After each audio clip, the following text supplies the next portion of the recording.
लहान मुलं देखील बनवू शकतात. इतके सोपे आहेत हे मोदक बनवायला आणि घरातील अगदी जेमतेम साहित्यात तयार होतात बरं. तसेच खूप कमी मेहनतीत तयार होतात. तुमचाही 10 दिवसात वेगवेगळे मोदक करण्याचा प्रयत्न असेल तर आजची ही रेसिपी तुम्ही ट्राय करायलाच हवी.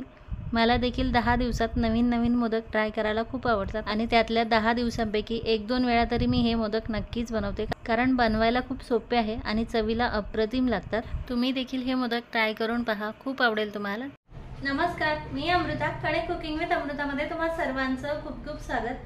आता लवकरच गणपती बाप्पा येत आहे आणि गणपती बाप्पा म्हटलं तर मोदक तर आलेच. 10 दिवस वेगवेगळे मोदक करण्याची इच्छा असते. कधी तळणीचे मोदक तर कधी उकडीचे मोदक तर कधी वेळेअभावी झटपट तयार होणारे मोदक. आज आपण अशीच एक झटपट म्हणजे अगदी जेमतेम 15 ते 20 मिनिटात तयार होणाऱ्या मोदकाची रेसिपी बघणार आहोत. याला आपल्याला कुठलाही पाक, चाचणी किंवा उकडून वगैरे घेण्याची गरज नाही किंवा तळायची देखील गरज नाही. हे अगदी झटपट तयार होतात आणि याची चव एवढी जबरदस्त आहे ना, तुम्ही जर हे एकदा बनवाल ना तर मला खात्री आहे गणपतीत 2 ते 3 वेळा तरी नक्कीच बनवाल, कारण खूपच छान होतात. लगेच आपण रेसिपी पाहूयात. त्या अगोदर एक छोटीशी विनंती आहे, रेसिपी पूर्ण बघा आणि तुम्हाला जर माझी ही मोदकाची रेसिपी आवडली तर प्लीज व्हिडिओला लाईक आणि शेअर करा. हे झटपट तयार होणारे मोदक कसे बनवायचे हे आपण पाहूया. तर हे मोदक बनवण्यासाठी मी पाऊण कप फुटाणे घेतलेले आहेत. तुम्ही फुटाण्याची डाळ देखील घेऊ शकता, म्हणजे डाळवं देखील घेऊ शकता. आणि जर फुटाणे घेत असाल तर त्याची वरची साल काढून घ्यायची आहे. फुटाणे जर खारट असेल तर त्याचं थोडंसं मीठ काढून घ्यायचं आहे, म्हणजे हे कपड्याने चोळून घ्यायचे आहे. खारट फुटाणे आपल्याला इथे अजिबात वापरायचे नाही आहेत बरं. फुटाणे मी मिक्सरच्या भांड्यात ओतून घेतले. आता यातच आपल्याला अर्धा कप काजू घालायचे आहे. आता यातील साहित्याचं प्रमाण तुम्ही तुमच्या आवडीनुसार कमी जास्त करू शकता बरं, म्हणजे काजू जास्तही वापरू शकता, फुटाणे कमीही वापरू शकता. 1/4 कप डेसिकेटेड कोकोनट घालायचं आहे आपल्याला. आणि जर तुमच्याकडे जर डेसिकेटेड कोकोनट नसेल तर तुम्ही फुटाणे किंवा काजूचं प्रमाण जास्त घेऊ शकता. फ्लेवरसाठी यात 1 इलायची घालते मी अशी फोडून. आणि आता ह्या सर्व जिन्नस आपल्याला बारीक करून घ्यायचे आहे. शक्य होईल तेवढं बारीक करायचं आहे अशा प्रकारे.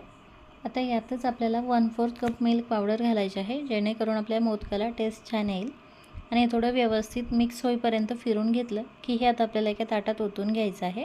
छान आपलं मोदकाचं प्रीमिक्स तयार झालेलं आहे. आता यात मी पिवळा लिक्विड कलर घालते. तुम्ही पावडर कलर देखील थोडासा दुधात मिक्स करून घालू शकता किंवा कलर स्किप देखील करू शकता. आता हे मोदक आपण कंडेन्स्ड मिल्क वापरून बनवतोय, त्यामुळे यात मी आता थोडं कंडेन्स्ड मिल्क घालते आणि हे व्यवस्थित मिक्स करून घेते. मला एका ताईची कमेंट आली, सुजाता वेल्लीप म्हणून. त्यांनी सांगितलं होतं कंडेन्स्ड मिल्क वापरून मोदकची रेसिपी दाखवा, त्यामुळे यात आपण कंडेन्स्ड मिल्क घालतोय. पण आता जर तुमच्याकडे कंडेन्स्ड मिल्क नसेल किंवा तुम्हाला जर वापरायचं नसेल तर ज्यावेळी आपण फुटाणे, काजू आणि डेसिकेटेड कोकोनट बारीक करून घेतो ना, त्याच वेळी यात आपल्याला अर्धा कप साखर घालायची आहे आणि साखर यासोबतच व्यवस्थित बारीक करून घ्यायची आहे. आणि त्यानंतर आता आपण इथे कंडेन्स्ड मिल्क घालतोय, तेव्हा त्यात तुम्ही थोडं दूध घालून हे मिश्रण घट्टसर मळून घ्यायचं आहे. किंवा कंडेन्स्ड मिल्क घरीच बनवायचं असेल तर त्याची रेसिपी देखील आपल्या चॅनलवरती अपलोड केलेली आहे, त्याची लिंक मी डिस्क्रिप्शन बॉक्समध्ये देईल. ती रेसिपी पाहून तुम्ही कंडेन्स्ड मिल्क घरच्या घरी बनवू शकता. हे मिश्रण आता आपल्याला असं घट्टसर मळून घ्यायचं आहे. अशा प्रकारे मिश्रण एकदम व्यवस्थित मिक्स झालं आहे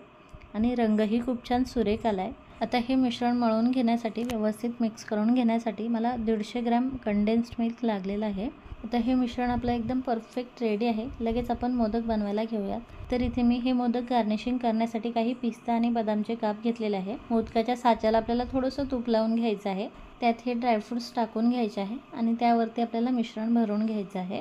गार्निशिंगसाठी तुम्ही तुमच्या आवडीनुसार ड्रायफ्रूट्स वापरू शकता बरं. तसेच तुम्ही या मिश्रणात देखील ड्रायफ्रूट्स घालू शकता.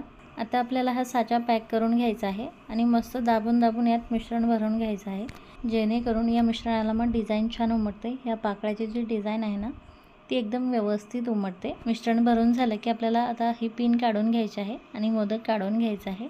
किती सुंदर मोदक दिसतोय तुम्ही पाहू शकाल. एकदम सुरेख पाकळ्या उमटलेल्या आहे, रंगही खूप छान दिसतोय. हा मी आता काढून घेते आणि तुम्हाला अजून एक मोदक बनवून दाखवते. आता परत आपल्याला साच्याला तूप वगैरे लावण्याची गरज नाही, फक्त आपल्याला परत यात थोडेसे असे ड्रायफ्रूट्स टाकून घ्यायचे आहे आणि लगेच यात थोडंसं मिश्रण भरायचं आहे, जेणेकरून हे ड्रायफ्रूट्स पडणार नाही, हे जागेवरून सरकणार नाही. मिश्रण भरून झालं की साचा पॅक करून घ्यायचा आहे आणि परत यात मिश्रण असं दाबून भरून घ्यायचं आहे. आणि मिश्रण छान भरून झालं की आपल्याला पिन काढून मोदक काढून घ्यायचा आहे. किती सुंदर मोदक तयार होत आहे, खरंच तुम्ही पाहू शकाल आणि चवीलाही जबरदस्त लागतात बरं. आणि अगदी लहान मुलं देखील बनवू शकतात. इतके सोपे आहेत हे बनवायला. आता ह्या एवढ्या मिश्रणात तुम्ही हे मोठे मोदक 11 बनवू शकतात आणि छोटे जर बनवायला केलं तर या एका मोदकाचे 3 मोदक आरामात तयार होतात. त्यामुळे 30 ते 35 मोदक तुम्ही आरामात बनवू शकता. आता आपले सर्व मोदक रेडी आहे आणि किती सुंदर दिसत आहे तुम्ही पाहू शकाल. अगदी खव्याच्या मोदकालाही मागे टाकतील इतके सुंदर मोदक तयार झालेले आहे. चवीलाही खूप छान लागतात बरं. तसेच तुम्ही तुमच्या आवडीनुसार यातलं प्रमाण कमी जास्त करू शकता. त्यामुळे तुम्हाला जर जास्त काजू आवडत असेल तर तुम्ही जास्त काजू घेऊ शकता. जास्त डेसिकेटेड कोकोनट आवडत असेल तर जास्त डेसिकेटेड कोकोनट घेऊ शकता. तुमच्या आवडीप्रमाणे तुम्ही हे मोदक बनवू शकता. बनवायलाही खूप सोपे आहे.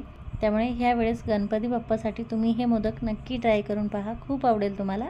तर रेसिपी नक्की ट्राय करा. आणि तुम्हाला जर माझी ही साधी सोपी मोदकाची रेसिपी आवडली असेल तर प्लीज व्हिडिओला लाईक आणि शेअर करा. तसेच चॅनलवरती नवीन असाल तर चॅनलला देखील नक्की सबस्क्राईब करा आणि नोटिफिकेशन देखील ऑन करून ठेवा बरं. कारण मी आता मोदकाच्या खूप साऱ्या रेसिपीज अपलोड करणार आहे. त्यामुळे मी इकडे रेसिपी अपलोड केली की प्रत्येक रेसिपीचं नोटिफिकेशन तुम्हाला येईल आणि तुमची कुठलीही मोदकाची रेसिपी स्किप नाही होणार. तर पुन्हा भेटूयात आपल्या पुढच्या मोदकाच्या रेसिपीमध्ये. Bye bye.